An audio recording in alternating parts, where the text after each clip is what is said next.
At dinner, my daughter smirked and said, "At least Mom's new husband isn't a loser like you." I didn't say a word. The next morning, her car was gone, her tuition account was frozen, and reality hit hard. Actions have consequences. Hey Reddit talkative here. My name is Ethan Graves, and from wherever you're listening, lean in close, because this story, it isn't just about betrayal. It's about a man who finally decided to stop bleeding for people who handed him the knife. My daughter Aubrey was just 16 the night she looked me in the eye across the dinner table and said, "At least Mom's new husband isn't a pathetic loser like you." I didn't say a word. The lasagna on my plate suddenly looked like slop. My jaw tightened so hard I thought my teeth might snap. My throat shut down like it was trying to protect me from swallowing the poison she'd just served. She grinned after saying it. Grinned. Like she'd won something. Like her new stepdad. Bryce, the real man, the tech executive with the lake house and the Tesla, was her new king. And me? I was just the washed-up fool she used to live with. Her ATM. Her free Uber. Her invisible backbone. I cleared the table that night. I didn't yell. Didn't flinch. Didn't even breathe too loud. I just looked at her one last time and said, "You should go get some sleep. You've got school tomorrow." But that night, I didn't sleep. I sat on the floor of my home office staring at an old photo of us. Aubrey at age 8, riding on my shoulders at the county fair. Her hair in pigtails. Her smile wide. Back when she still called me daddy. That man in the picture? He was gone. Replaced by someone the world treated like a stepping stone. At 3:07 a.m., I opened her college fund account. Frozen it in 2 clicks. I'd spent the last 5 years pouring everything into it. Every overnight shift. Every skipped vacation. Every canceled birthday plan. $86,000, gone to sleep. At 4:12 a.m., I called the tow company. Had her car, the one I paid for, insured, filled with gas, cleaned, repaired, towed to my friend Mason's garage across town. By sunrise, the house was quiet, eerily quiet. Then evening came. My phone rang. It was Leah, my ex, voice shaking like a loose light bulb in a storm. "Ethan, what the hell did you do? Aubrey's car is gone. Her tuition account is frozen. What are you trying to prove?" I sipped my coffee, stared out the window at the street below, and said softly, "Tell her to ask her new dad. I'm just the loser, remember?" She exploded, shouting, crying, swearing. But I ended the call, because sometimes, silence is louder than any scream. My phone didn't stop buzzing all night. Calls from Aubrey, from Leah, even from Leah's mother, who once cried at our wedding and now called me a disgrace. I let them all shout into the void. You ever get so tired of being the good man that your soul starts rusting from the inside out? That was me. The next morning, I did what I always did. Coffee, shower, button-down shirt. But when I looked in the mirror, I saw someone new. Not a doormat, not a wallet, not the backup plan. At exactly 8:02 a.m., I heard pounding on the front door. It was Aubrey. Mascara streaks, hair messy, face twisted in panic. "Dad, open the door! I need my car! I'm going to be late for school!" I opened it slowly. Cold morning wind curling around us like a ghost. She looked up at me with defiance and tears in equal measure. "Why would you do this to me? How am I supposed to get around? What am I supposed to do?" I looked at her. Really looked. She was still my daughter, but her face, it wore Leah's sneer. That same weaponized entitlement I used to ignore for the sake of peace. "Because I'm your dad," I said, voice flat. "Not your doormat." She stormed off, screaming, dialing her mom. I could hear Leah on the other end barking instructions. "Just come home, we'll figure it out." Funny. They never figured anything out when we were married either. I stood in the doorway watching her leave, shoulders hunched, arms shaking. And I cried, just one tear, because even in revenge I still loved her. But love without respect, that's just captivity with a prettier name. That night, I sat in the living room with the TV off, no music thumping upstairs, no slammed doors, just silence, and it was beautiful. The next morning my lawyer called. I'd forgotten I'd even emailed him months ago, asking if it was possible to reassign or delay access to her college fund. Turns out, there was a clause. A loophole buried deep in the documents.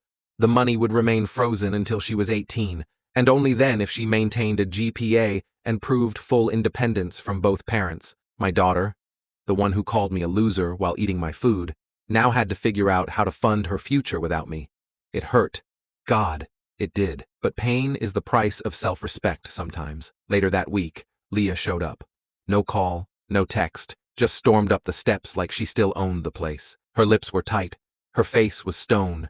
Her heels clicked like war drums. "You've gone too far," she hissed. "She's a child. She needs that car, Ethan. She needs that money. She needs her dad." "You mean my money?" I asked. "My car?"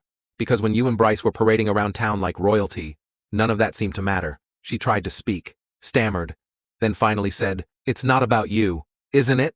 I snapped. "Because when Aubrey quoted you word for word, 'At least Mom's new husband isn't a loser,' it sure sounded like it was about me." She froze. Her eyes filled. For a second I thought I saw the old Leah, the woman I married. The woman who used to smile like summer. But that woman was long gone. "She's your daughter," she whispered. "And you made her this way," I said. "Now go fix it." She left. No more words. Just the sound of her boots on wood and a hollow thud when the door closed behind her. After that, things quieted down. Aubrey didn't call. Leah didn't visit. I went to work, came home, watered the plants, but the guilt, it clawed. Then, one night, I got an email. Subject, scholarship application denied. Aubrey had tried. She really had. But she was boxed in. And I was the one who closed the lid. I went out to the garage that night. Her car sat in the corner like a dead memory. I held the keys in my hand for a long time. Too long. I almost drove it back to her. Almost. But then I remembered the way she looked at me when she called me a loser. Not angry. Not emotional. Just certain, like it was a fact of the universe. So I turned off the light and walked away. The next morning, there was another knock. Not Aubrey, not Leah. Bryce, the man himself, hair perfect, watch sparkling, smile smug. "Hey, Ethan," he said like we were old friends. "I know things have been tense, but maybe you could ease up a little? For Aubrey's sake?" I stepped onto the porch, folded my arms and said, "Tell you what, Bryce, when she learns to respect the man who gave her everything, then maybe, I'll consider helping. Until then, this isn't your lane." He stood there, stunned. I shut the door in his face. "It's been 3 weeks. 3 weeks since my daughter Aubrey spit venom across my dinner table and called me a loser. 3 weeks since I froze her college fund, reclaimed the car I paid for, and went silent. The phone doesn't ring anymore. The house has never been quieter, but peace, real peace. It doesn't come easy. It creeps in, slow, and sometimes it carries guilt like a shadow you can't shake off. Until one afternoon, my phone buzzed. Aubrey, no emojis, no dramatic texts, just, "Can we talk?" I stared at the screen for almost 10 minutes. My finger hovered over ignore, but something inside me cracked.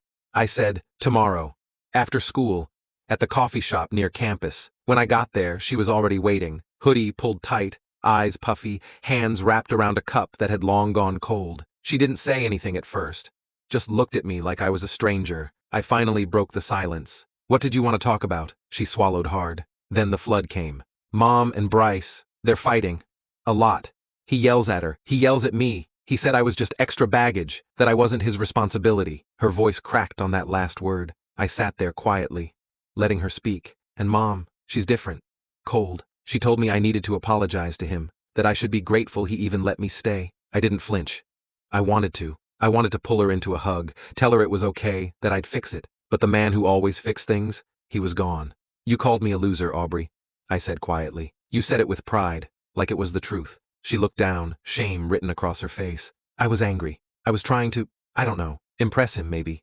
Or hurt you because you weren't fighting back." She looked up at me with tears in her eyes. "I'm sorry, Dad." 2 words I'd waited so long to hear. But they didn't land like I thought they would. Because sorry doesn't unburn the bridge. I nodded slowly. "Apology accepted," I said. "But things still have to change." She nodded, fast, desperate. "I know. I get it now. He doesn't care. He just wanted Mom. And she just wanted someone richer." She hesitated, then said something I never expected. "You always showed up, even when I didn't deserve it." That one hit me in the ribs. We sat there for a long while, saying nothing. Just 2 people caught in the aftermath of love weaponized. When I finally left, I didn't make any promises. No money, no car, no clean slate. She needed to earn those things now. 2 days later, Leah showed up again. Only this time, she didn't look like a villain in designer heels. She looked tired, makeup faded, eyes red, hair in a bun she didn't bother fixing. "Bryce left," she said bluntly. I raised an eyebrow. "Took his things. Said he didn't sign up for teen drama or a kid who wasn't his." She didn't ask for sympathy. She knew better. "So now what?" I asked. She sighed. "I don't know. I just thought you should know. I thought maybe..."